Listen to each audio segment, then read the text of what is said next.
Good evening, friends, and welcome to Monday Night Book Club. We're still working on the Prepper's Workbook. So for those of you who are here already, I'll acknowledge you here in just a second. The voice is gone. I forgot to cut these off. The voice is gone, so I apologize for that. We'll see what we can do to try to make it where it's understandable.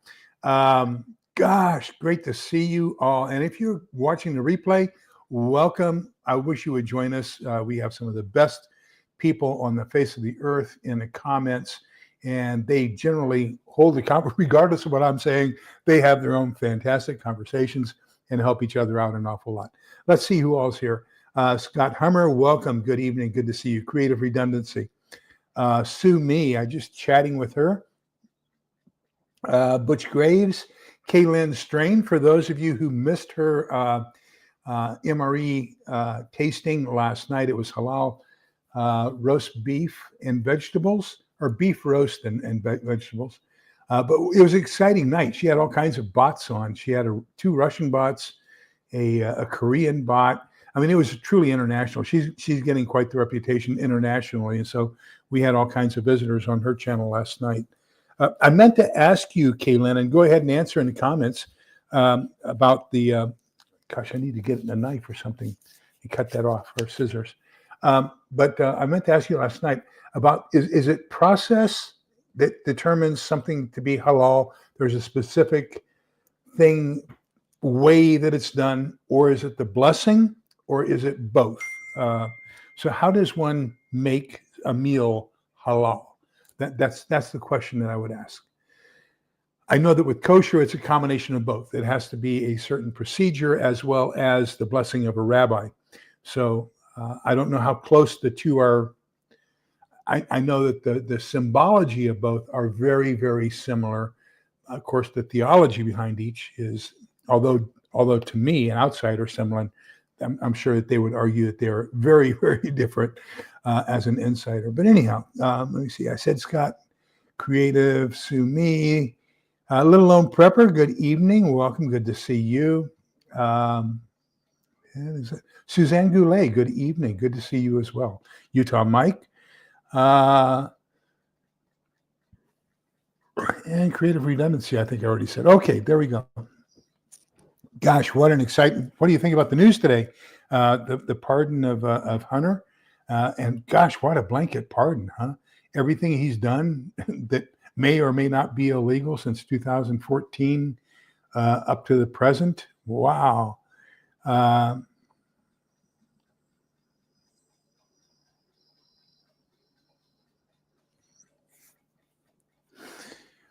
Kaylin, my question is, what is is it the process?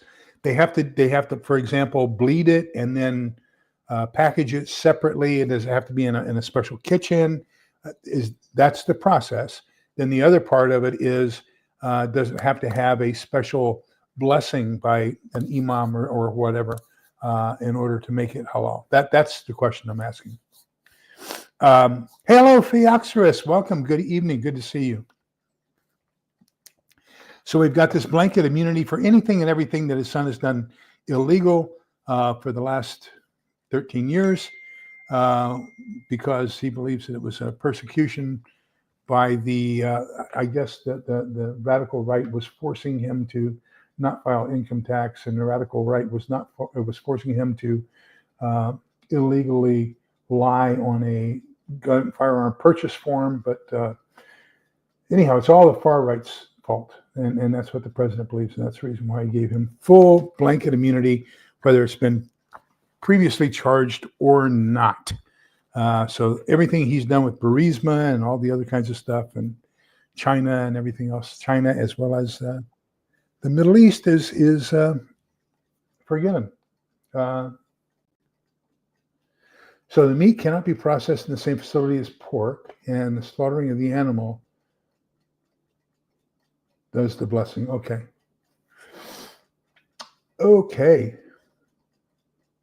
Wasn't sure how that worked. So I wasn't sure if Sapatco had to hire, I think they would have to hire a rabbi to do the kosher stuff, but I wasn't sure if they would have to have a resident holy Islamic holy person there in order to process halal foods, I guess is what I'm asking. Okay, so that's kind of that. Gosh.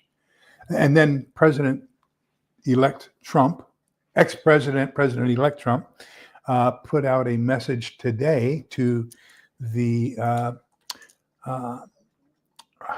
Hamas in Gaza, and he said, release your hostages now, or on January 20th of next year, you will pay the price. So basically he's saying, hey, you release the hostages, we'll start talking, or else we're just going to come in and do what we can to take them from you.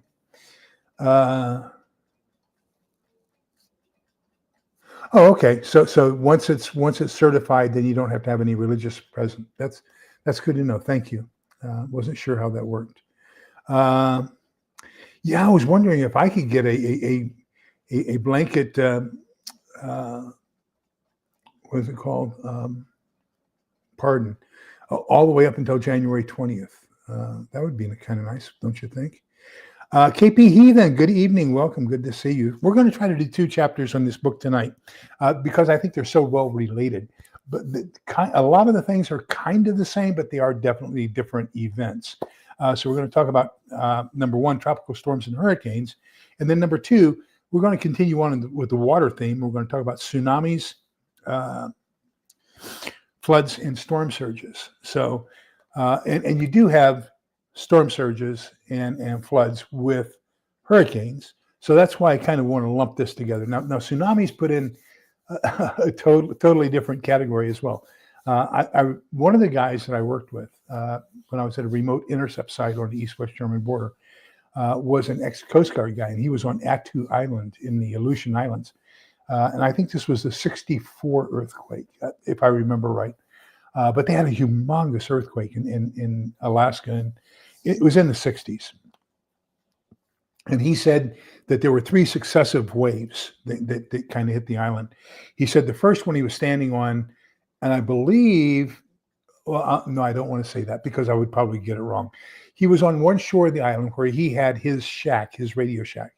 And it had like 100-foot cliff that just dropped off to the earth, to the ocean. And all of a sudden, the ocean started receding. And when the ocean receded away, it receded about a quarter of a mile. And then all of a sudden, this wave came up and bam, smashed against the cliff, about 25, 30 feet high. Then the water started receding again and went out about a half a mile. And it came back up, and all of a sudden, bam, it was up about 2/3 of the way up the cliff. And then it started receding a third time. And as it kept on receding and receding and receding, and it got about a mile away, he says, holy crap. So he grabbed a hold of anything he could that was fastened to the ground very securely, to include the mast for the antenna, because it was very securely stanchioned into the ground. And when that wave hit, it topped over the 100-foot high cliff and washed away his shack. If he had not been hanging on to the antenna mast that was driven into the ground, he would have been washed over as well. But evidently that one just kind of washed everything over.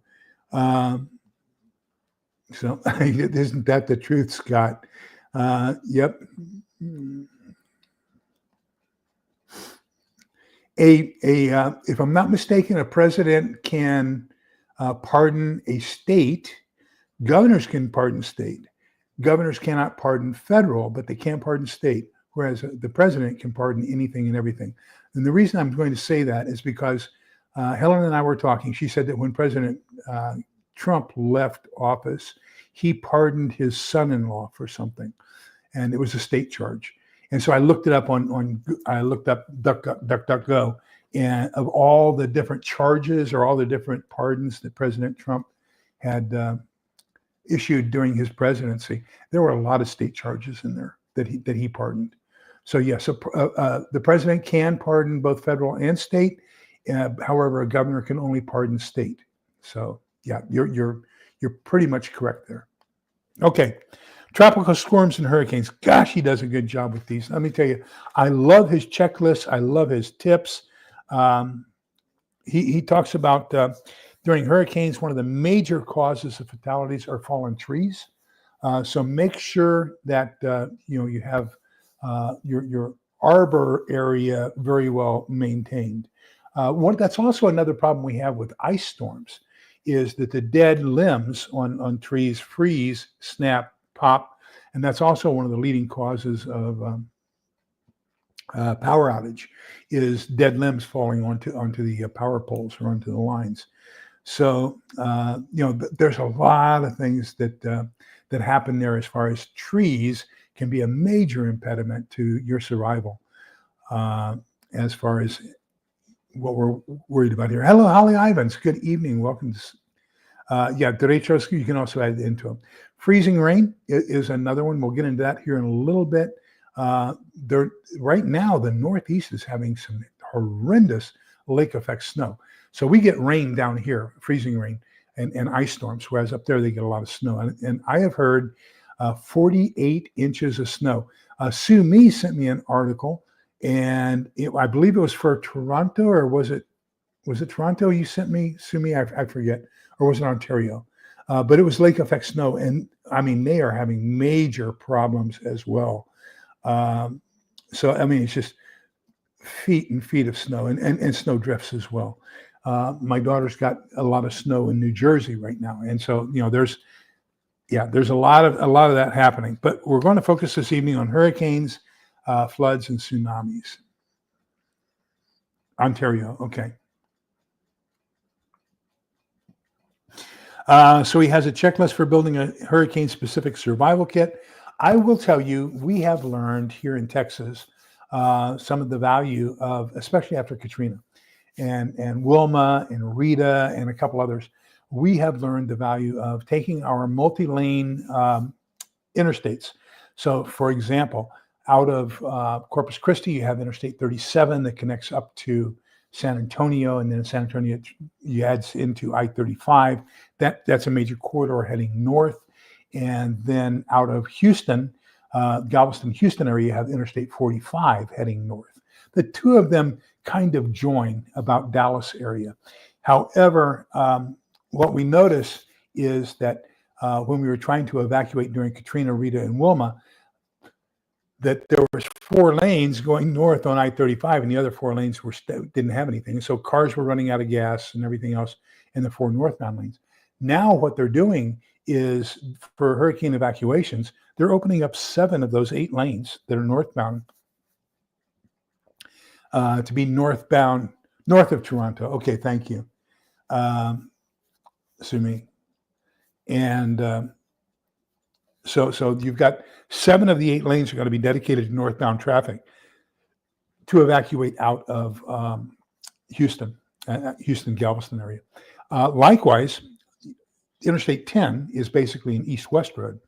So when you head due west on Interstate 10 from Houston, you end up in San Antonio. So, you've got these 2 major corridors, one going north on I-45, one going west, I-10.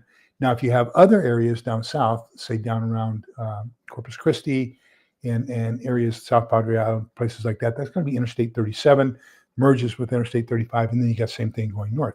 That's going to be 6 to 8 lanes going. You've got 4 lanes each direction.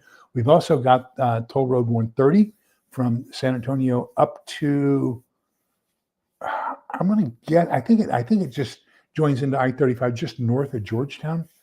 So it bypasses Austin pretty much. It's a circle around, 85-mile-an-hour speed limit. But that's going to be another one of those places.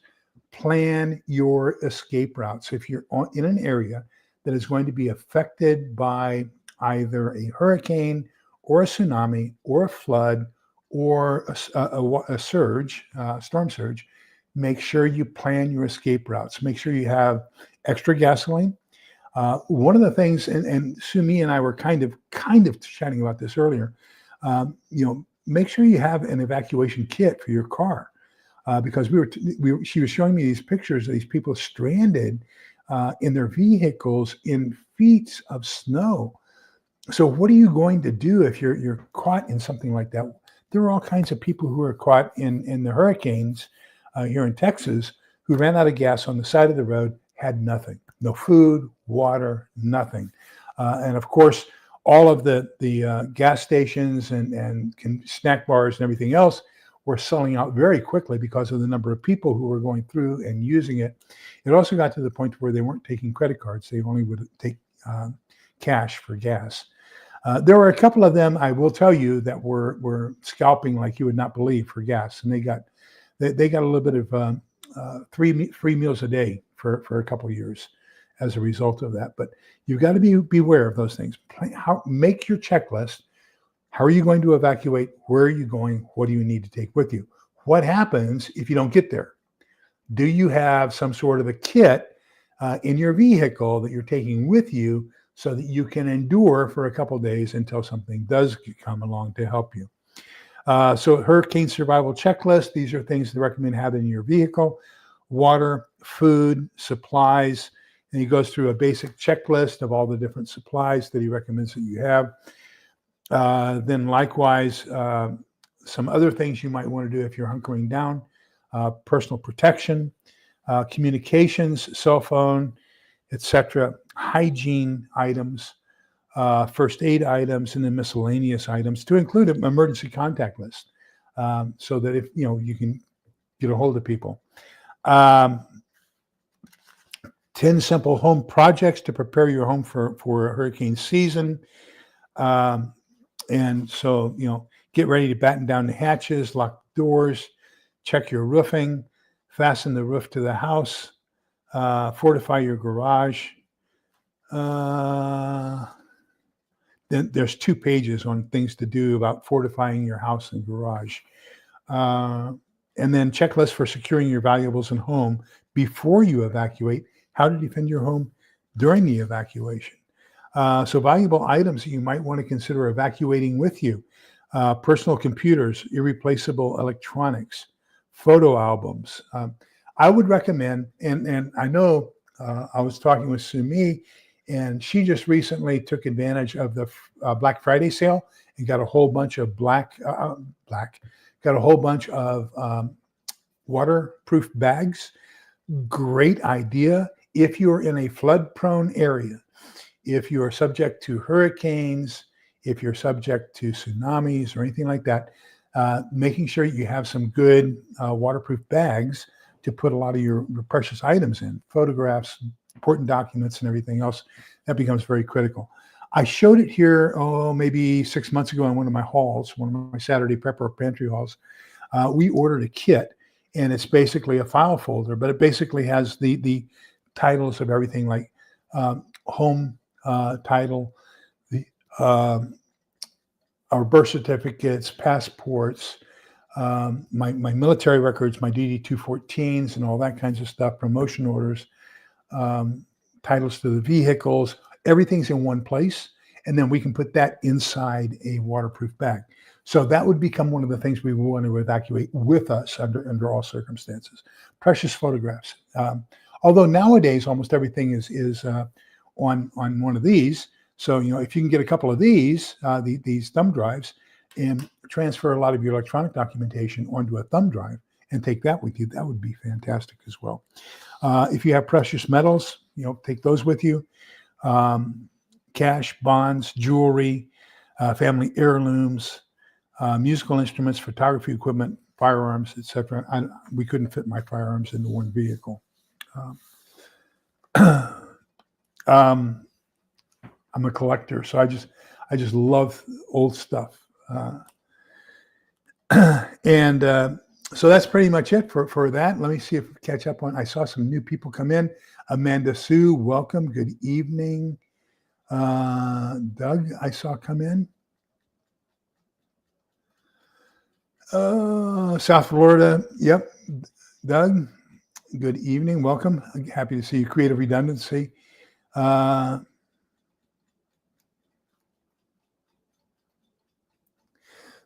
is so true. And one of the things that Kaylin brings up here, I want to make sure you understand.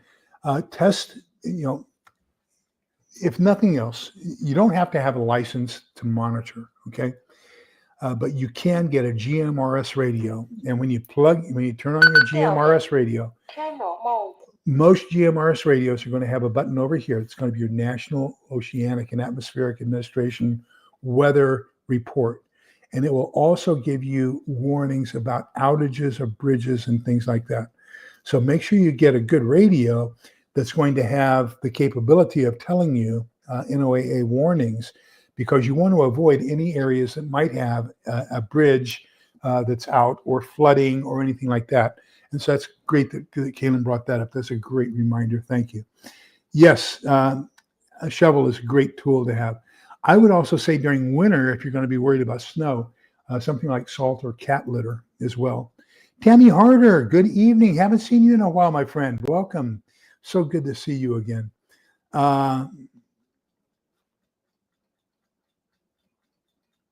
Dry bag, that's what it's called. Thank you, Creative Redundancy.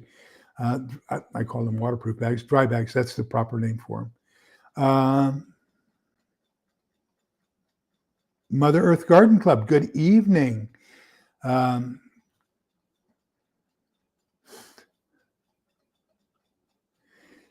So she keeps a wool blanket, first aid kit, and shovel in the car. Absolutely correct. I keep a wool blanket as well. It's an old Army issue blanket. I was just out in the garage and I was counting our Swiss, well, one of them is Swiss sleeping bag from when I went camping in Europe. But I've probably got 1, 2, 3, 4. I've got about 5 sleeping bags out in the garage, and there's just the 2 of us. So I probably should start putting some of those in the vehicles for just in case. But yeah, I've got this brand new sleeping bag I bought just before I left Germany, and then haven't used it. And I bought that, gosh, in 1980. So that's a Swiss Army sleeping bag, and it's now 44 years old. Golly, never been opened. Oh, isn't that terrible? That's a sin. That is a sin.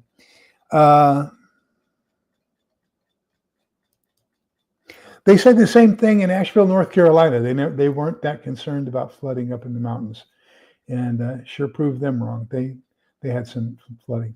So I was talking. Helen and I were kind of doing some planning and talking, and then we're up on top of a hill where I am. And as a matter of fact, between the front of the house in one corner and the back of the house, there's a 17-foot difference in elevation.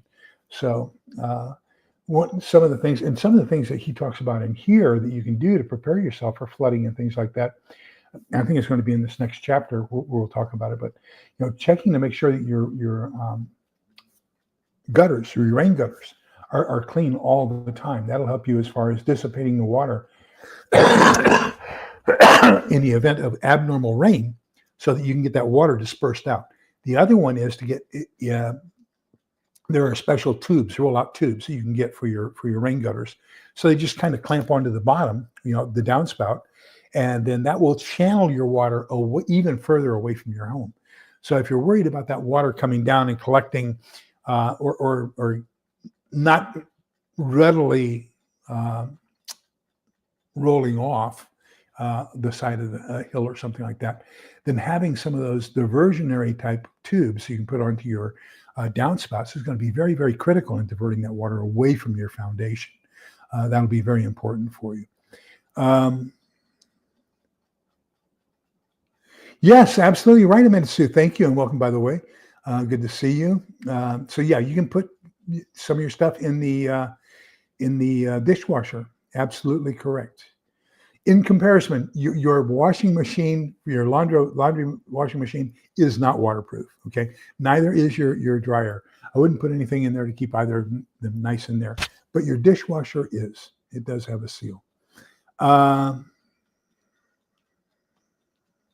me catch up here.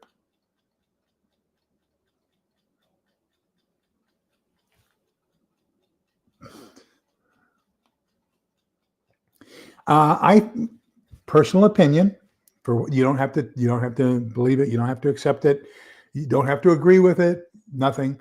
My personal opinion, it covers the period where Biden was selling influence to the Chinese and the Ukrainians, and Hunter was the go-between in those transactions.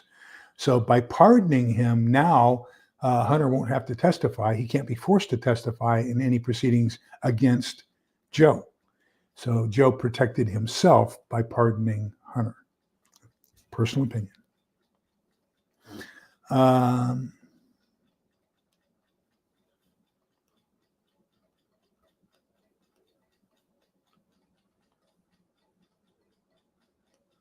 You can still wrap yourself around it. I had one where the same thing. It's a broken zipper, but it's an old fold over type, and the zipper's off to the side, and so I'm still toasty inside of it. That's okay.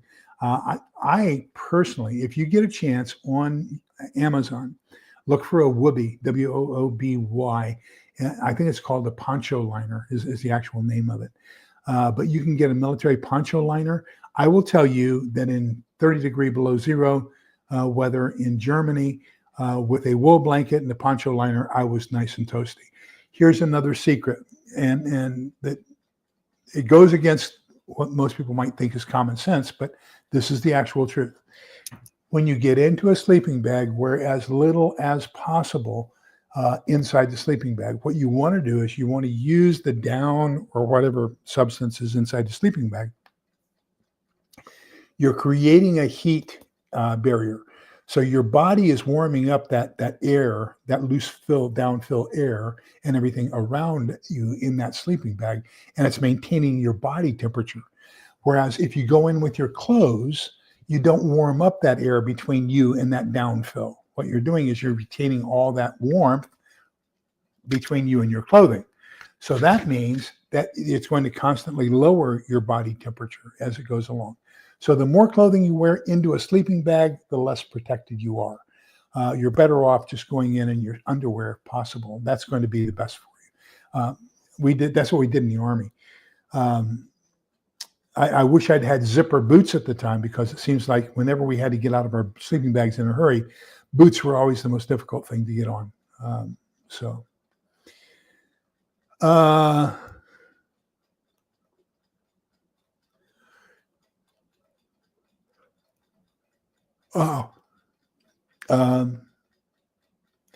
I heard that earlier today too, Feoxerus, and so I didn't hear blackmailed. I heard that Hunter threatened him. From supposedly an insider in the White House said that Hunter threatened him that if he didn't, something would be done, and so Joe, 24 hours later, pardoned him.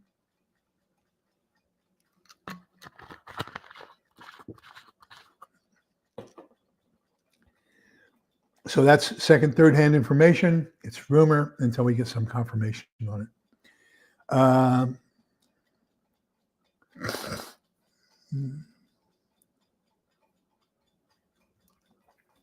Amanda Sue keeps a lot of things in her truck in Wyoming. I tell you, I have heard that Wyoming has the worst winters in the continental United States. They say that people like me barely last one winter in Wyoming and then decide to go somewhere else. That they are extremely brutal. So I pray for you, Amanda Sue. That it's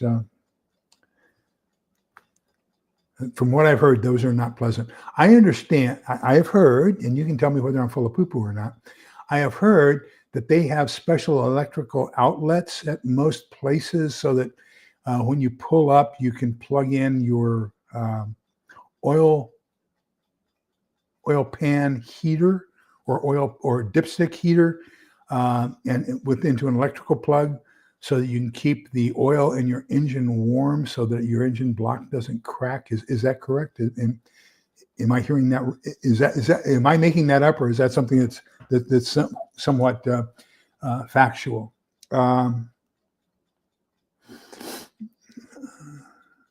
So what I do, Feoxerus, when I was in Boy Scouts, I did this.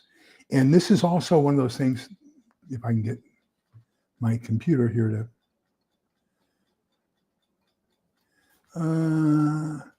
So here's what the Native Americans did, and it's what I did in Boy Scouts. I have 2 of the 5-gallon stainless steel pails, and I'm going to practice the same thing if we go through another Ice Mageddon. What they did was they would take stones. And so I bought a whole bunch of river stones, and they placed the stones in the fireplace or at their fire pit. when they got ready to go to bed, they would take that stone and throw it underneath their bed mat, their grass mat, where they were going to sleep.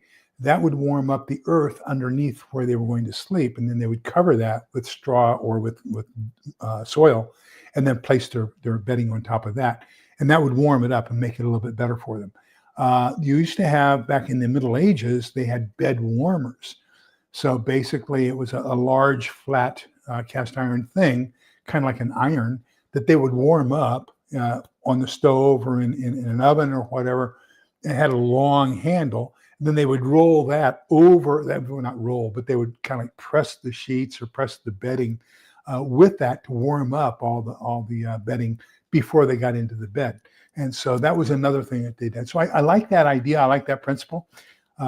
So I kind of do the same thing here during an ice storm.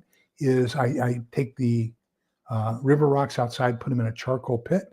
I'll warm them up with charcoal, and then I have two. I have two galvanized steel buckets and two sets of rocks. So what I can do is I can be warming one set of rocks, bring them into the house, and I put that entire bucket full of hot rocks on the door to my oven, open door to my oven, and that provides a little bit of radiant residual heat. While those are cooling, I've got the other one out in the backyard on the grill, warming up the stones there. Do not use wet stones. Wet stones will explode. Make sure all your stones are dry, because I've seen wet ones explode. Okay. Amen. That is the absolute truth, Scott. I have enough trouble worrying about myself to worry about too much other people.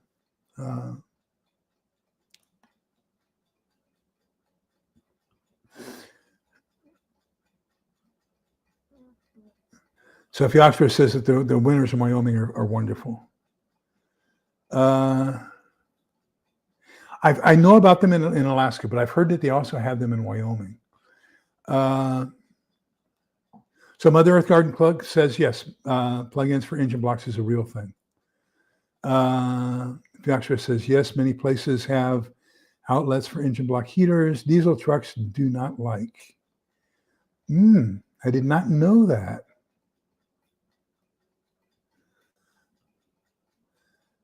Some places have them for the kind of rare, though, for the plug-ins in public places, but we do plug our vehicles in at home. Okay, that makes sense.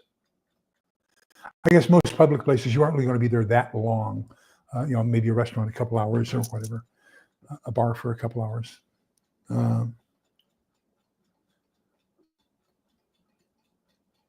I've heard that as well.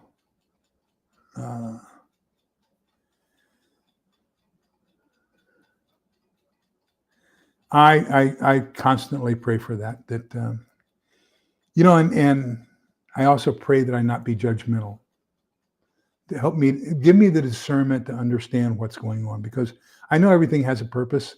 I don't understand it most of the time, but help me to better understand it so I'm not too overly critical. Wow, that's a great idea, Utah Mike. Electric blankets are fantastic. However, in a grid down scenario, that's not the best option, unless you have whole house solar or something like that. Let me see here. Little Lone Prepper had an ice storm years ago. Knocked out the power for a week. Got so cold inside that the water in the toilet bowl. Wow. Oh, wow. I'm sorry to hear that. Tammy Harder says that, yep, bed warmers. Hello, Tuck by V in southeastern Florida. So you are really on top of this, what we're talking about tonight, hurricanes, floods, tsunamis, and storm surges. So you got a lot of experience. So we'll look forward to you here, adding that to us, adding your comments here.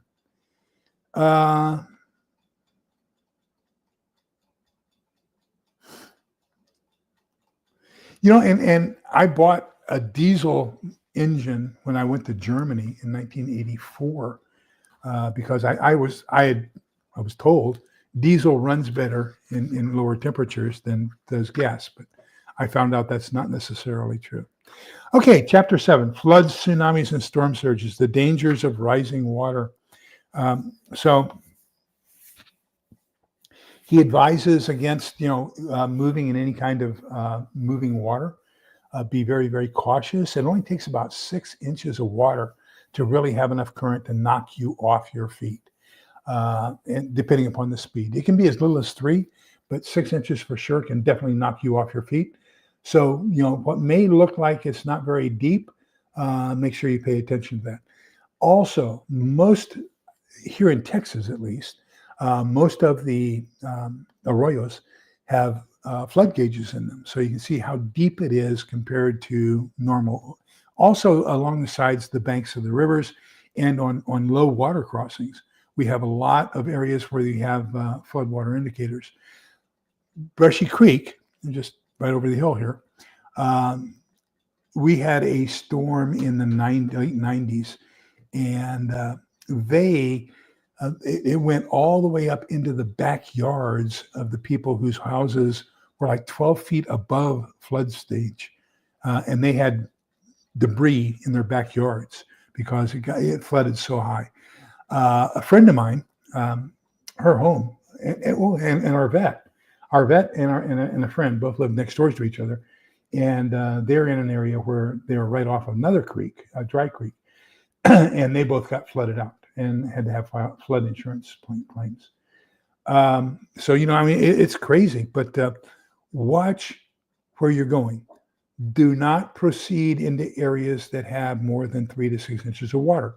Another thing is, and you can find them all over YouTube, you can watch how quickly one of these ravines or arroyos or dry creek beds, how quickly it can flood. I mean, it's almost like a tsunami coming down that channel of water, and it can be several feet high, and just you're going from dry to 6 feet of water in a heartbeat. So make sure you check those things before you cross them, and please be extra, extra cautious. Plan your routes, know your flood zones, know those that are most likely to be washed out. Identify evacuation centers. Flood-proof your home to the maximum extent possible. Even as the people in Asheville found out, even if you're not in an area that's prone to flooding, stay informed. Keep your radio tuned to a NOAA radio station, and get the communications you need in order to stay aware of what's going on around you. How to survive a flash flood. If you're caught in the fast-moving water of a flash flood, the first rule and the most difficult to follow is don't panic. And I don't care what situation you're in, don't panic. That's going to kill you quicker than anything else. Make sure you map out your flood or evacuation escape route and some projects you can do to survive the flood. This is where he's talking about the gutters that I told you about earlier. Seal any leaks or holes that you might have coming into your home, where water could intrude into your home. One of the most important things you can do is keep unwanted water out of your home, is to check the integrity of your foundation. So we are all on concrete slabs here in Central Texas. So, I mean, we're probably going to be about 6 inches above the normal ground level outside. So it's going to have to come up at least 6 inches above ground level to get into our foundation. But we pretty much have that. There are some pier and beams I've seen. Not that many. They're going to be the older homes, probably from the 19th century, early 20th century, are going to be pier and beam foundations. And but those sit up so high that they are relatively free from flooding. Now, the disadvantage is they have a lot of exposed pipes with those pier and beams. So that means during our freeze storms, they are a lot more susceptible to frozen pipes than we are, because our pipes are underground. If there's erosion around or underneath your home, your steps, your patio, or decks, make sure you shore that up. Install window wells where basement windows are. Check the grade of your lot. Install small valves in your check valves in your toilets, and that's so that the sewage system doesn't back up and come back into your home. So tsunamis and storm surges. and evacuation is going to be key. A lot of the things, as far as things to grab and take with you, are the same things we talked about during the hurricane chapter. So use those same checklists, your valuables, your precious metals, your weapons, your photographs, things like that.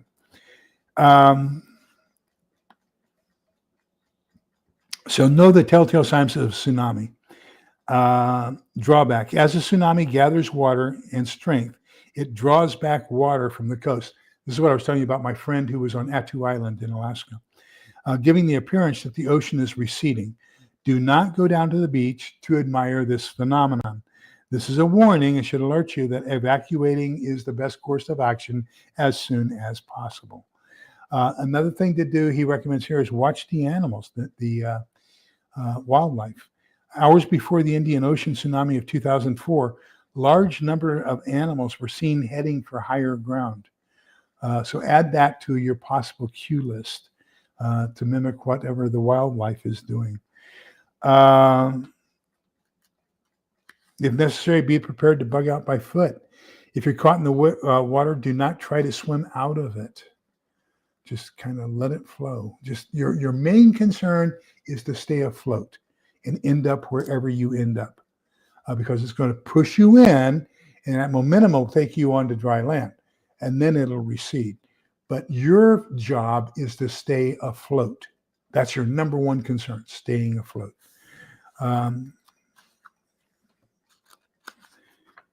Get as high as possible. Stay put if at all possible, but if not, evacuate only to higher ground. And some common examples of water damage are a broken water pipe in your home. Heavy rains can cause your roof to leak, allowing water inside and creating damage. And a storm causes a tree branch to break a window, allowing rain inside your home. Other things, we had hail in our home. We have a skylight in the kitchen. And Helen and I were up in North Texas, and there was a hailstorm, and evidently a softball-sized piece of hail. Allison sent us a picture. It was the size of her fist. Came through the skylight, and as it came through the skylight in the kitchen, of course, our kitchen got inundated with rain afterwards. So hail damage can also cause you to suffer some water damage. We had a leak here as a result of hail damage. Evidently, they had installed, when they installed our solar system, some of the screws that they drove into the planking of the house were not sealed properly. So a couple of them leaked, and we had a whole bunch of ceiling damage here in the living room. And that took us quite a while to get that done the way we wanted it. I have found that do not get textured ceilings because they're difficult. With a textured ceiling, if you get water damage in one area, you got to have the whole thing replaced because it's very difficult to get the texturing the same at one end that it is at the other. The other is that light, the amount of light and how, where it reflects from, and the lights that you have, incandescent or fluorescent bulbs or LED bulbs, cause shadows. And those shadows can cause you to think that the water damage may still be there, or that the paint is off in color. I mean, there's all kinds of tricks to it. I was very happy. It took them 2 trips, but we had a fantastic spackling and paint crew that did the repair work for us. And so was very happy with their work afterwards. Let me get something here real quick. Starting to wheeze a little bit, so I apologize.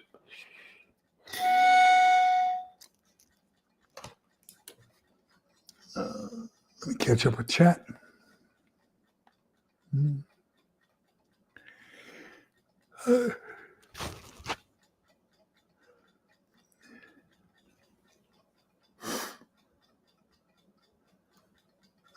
me see. So I imagine what you're talking about here, Sumi and Tuck, is my stainless steel bucket with the soap with the river stones in them. Regular bricks are fine, even pieces of brick. All you want to do is you want to get something like a brick, like even cement blocks or rocks. Anything that's going to retain heat for a while, you just want to heat those up and have that retained heat, residual heat inside. put them in on the stove to your, or I'm sorry, on the door to your oven, and then that'll radiate a little bit more, kind of reflect it from the back of the oven back towards it. And so you're getting a lot of that projected back out into the room.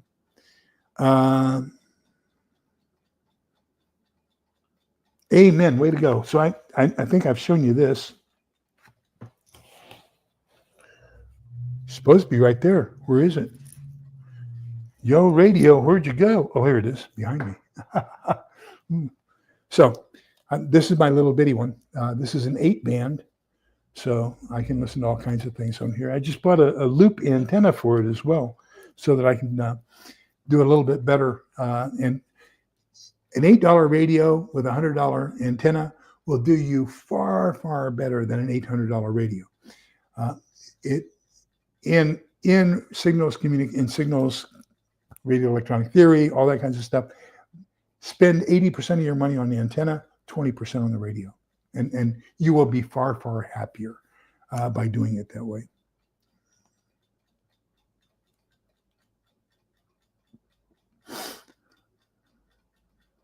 Let me see.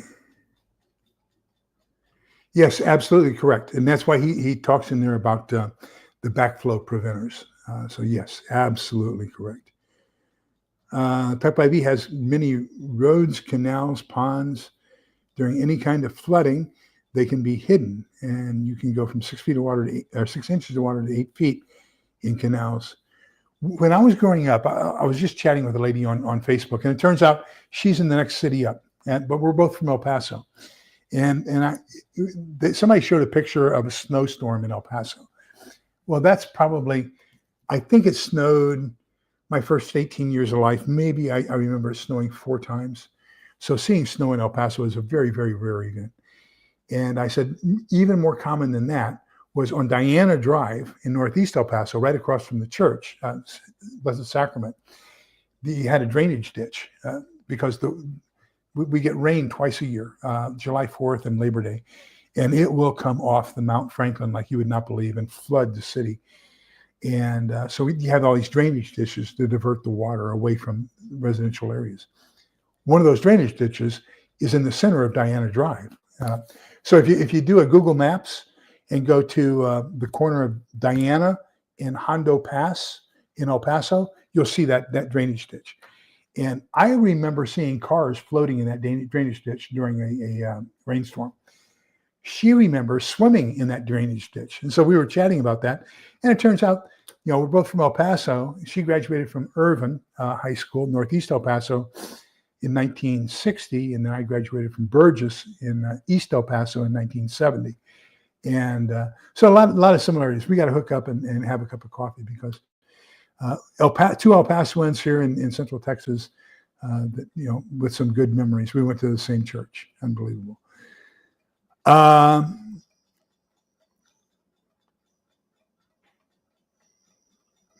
good, Amanda. I'm glad you like that idea. Let me see.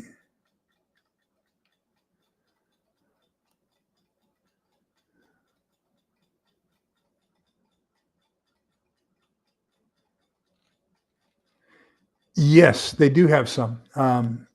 They're waiting for the big one to hit the Seattle, Tacoma, Portland area. That when that tsunami hits there, it's going to be hellacious, unbelievable.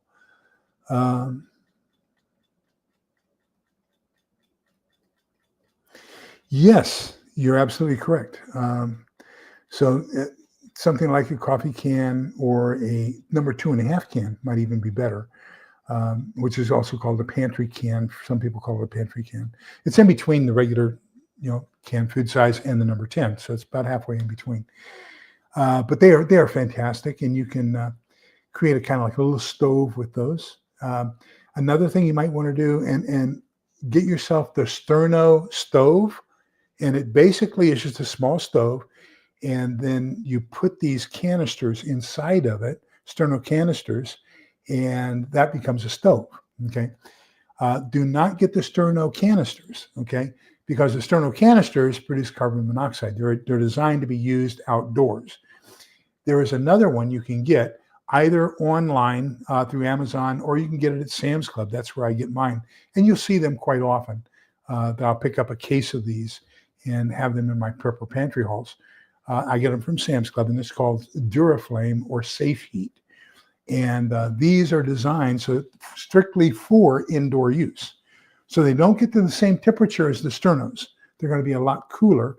They're just there for warming. You can maybe do eggs with them and stuff like that. That's what they primarily design them for, is cooking eggs on a buffet line in a hotel. But those do not produce the amount of carbon monoxide of the outdoor ones. So they're a little bit safer for indoor use. Get those, and I think that and a sterno stove inside your vehicle for emergency warmth or something like that would be far, far better. If you're going to do that, make sure you always have one of these. And I would even pack, if you're going to have something like a candle or a flame or anything else inside your vehicle with you, make sure you get a carbon monoxide detector.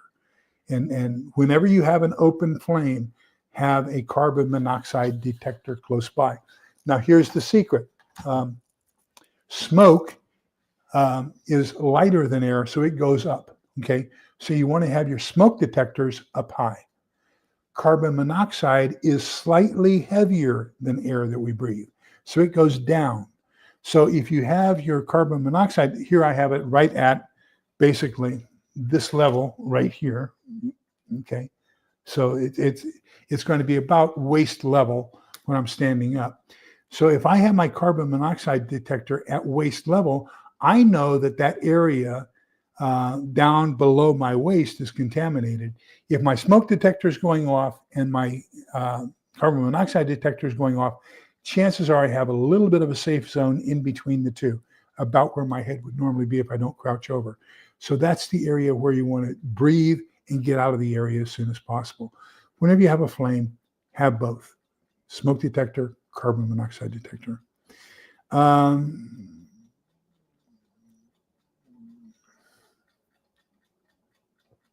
So good idea from Tammy Harder about the emergency candles.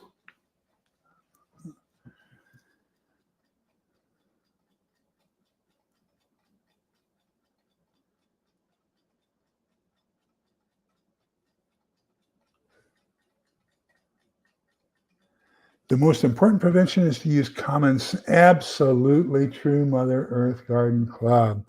You hit the nail on the head. Don't panic. Use common sense. But unfortunately, common sense is not so common anymore. So, yeah, that's unbelievable. They lost so much money in Utah. Not in Utah. In Western North Carolina, they're pulling out of some areas there. A lot of them are pulling out from flood prone areas. They're pulling out of hurricane prone areas. I saw that a lot of them are pulling out of Florida, that they lost an awful lot of money. So yeah, it's not good. It's not good.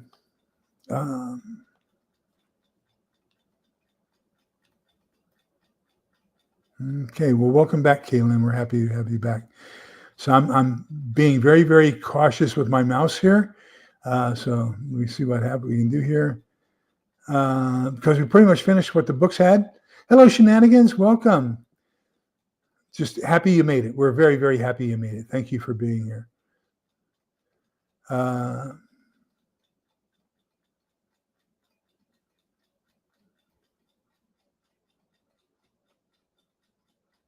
So if you watch Ben Davidson and his channel, Suspicious Observers, one of the things that he is really, really hyped about is this migration of the North Pole, magnetic North Pole. And he is serious that he thinks that it's going to cause a major flip. And with that flip, it's going to melt the polar ice caps, and we'll have a flood, an unbelievable flood.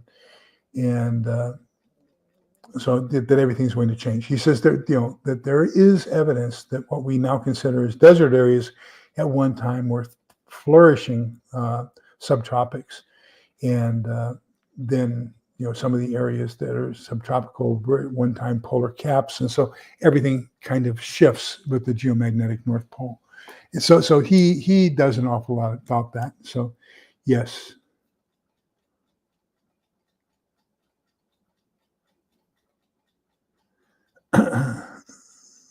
Hello, Ms. Kokaoma. Welcome. Yeah, I for some reason forgot to plug my phone in. And where was it we went yesterday? I had to go somewhere separate from Helen yesterday, and my phone just did not work. It was I know where it was. It was Saturday morning when I went to have my GMRS radio installed in my pickup. I was there for 3 hours, and I didn't have an Apple charger with me, and so I had left it here at the house, and and I hadn't charged my phone the night before, so I was sitting there with no phone whatsoever for 3 hours. But I did get to do a lot of studying for my next level of license and my ham test.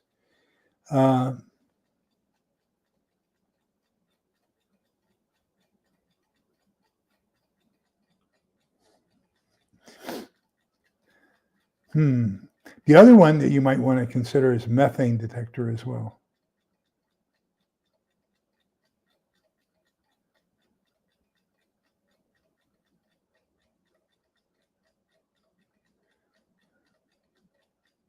Let me catch up here.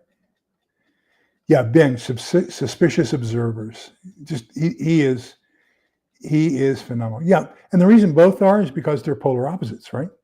So if the north moves and the south is the opposite, then it has to move as well because they have to stay in synchronous opposition to each other.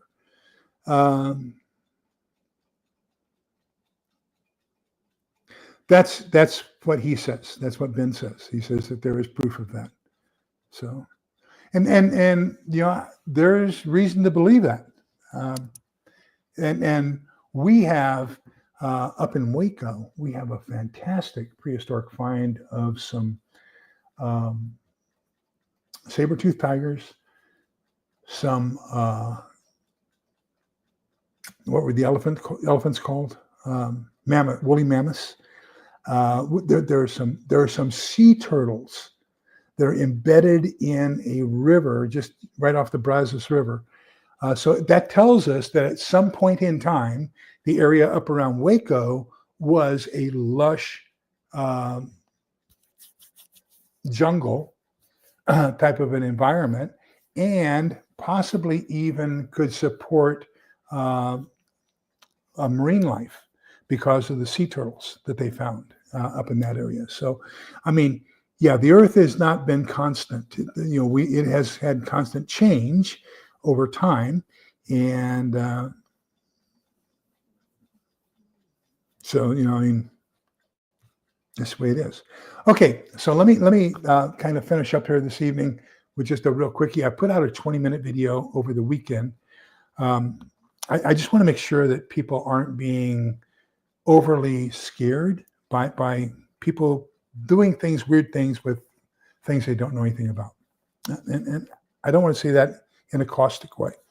I want to say it in the fact that we do our best to try to understand things, and sometimes we don't fully understand them, and so then we place emphasis on them when there shouldn't be any emphasis. And what I'm talking about are emergency action messages. And so one of the things I did, there's this one channel. I really like the guy. He does a lot of good stuff. I've tried to help him with his Russian. He's Polish. He says, I know how to speak Russian, and he doesn't.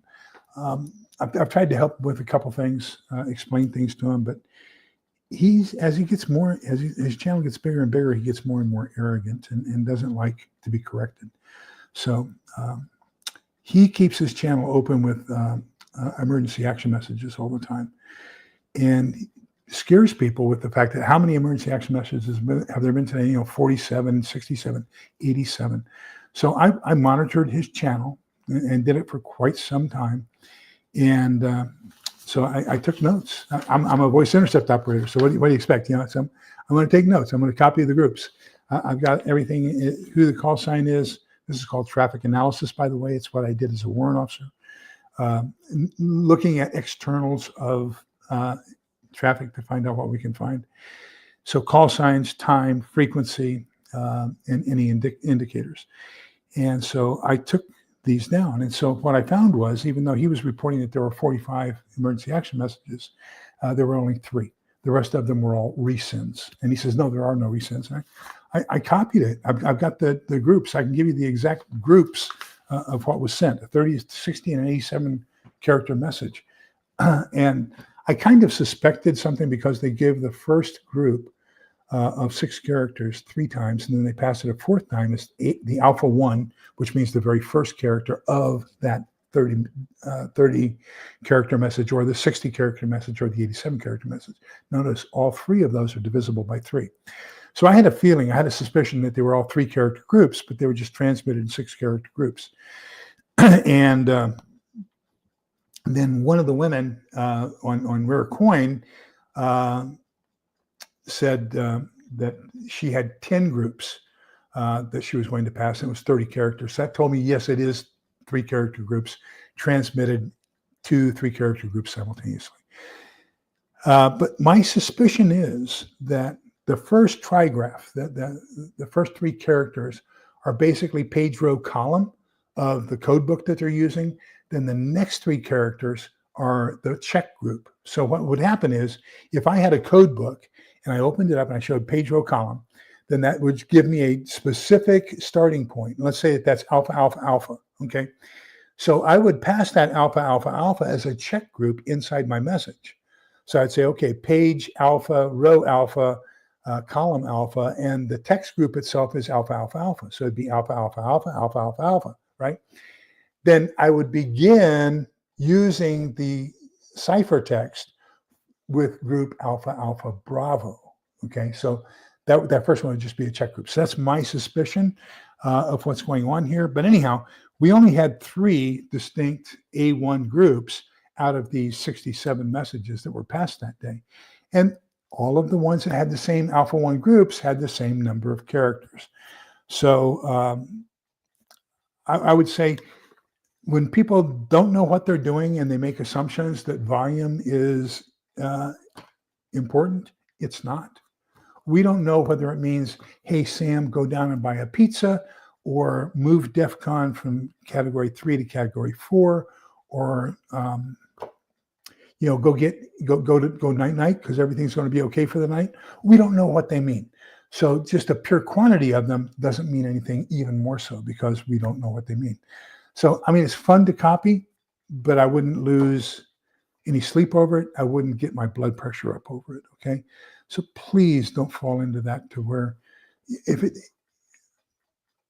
doesn't make sense, question it, and just say, why? Why is this important? Why do we believe it? And then do me a favor, start copying it, because you can see.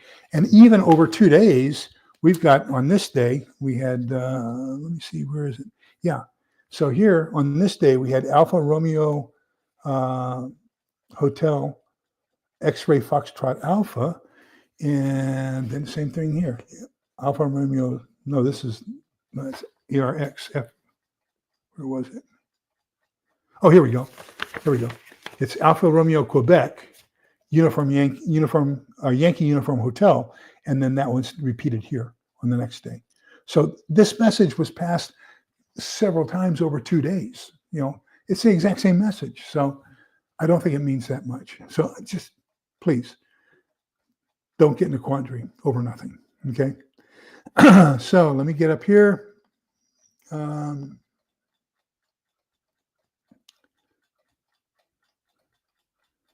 So and check out that 20-minute video that I made. I think that would really. I think you'll get something out of it. I also talk about DEF CON, and I put it in terms of a B-52 crew. So you can find out about DEF CON a little bit more than that. I will tell you that as a military intelligence officer who was even at corps level, that we did not know the DEF CON. So anybody who tells you that they know the DEF CON is lying to you, or they should go to prison for divulging classified information, because even in military intelligence, we weren't part of the strategic response force, so we had no need to know what the DEF CON level was. Okay, so with that, I will see you all next Monday. I'm going to try to put out a couple of shorts this week, if I can find the stuff I want to do the shorts on. And then I'll see you next week. Let's hope we're all here still next week. So we're going to go to Proverbs, book of Proverbs, chapter 6. I'm sorry, book of Numbers, chapter 6, verses 24, 25, 26. The Lord bless you and keep you. The Lord let his face shine upon you and be gracious to you. The Lord look upon you kindly and grant you peace.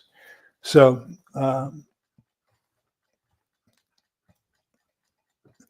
as we used to say in Latin, Agnus Dei, qui peccatoris mundi, miserere nobis, e dona nobis pacem.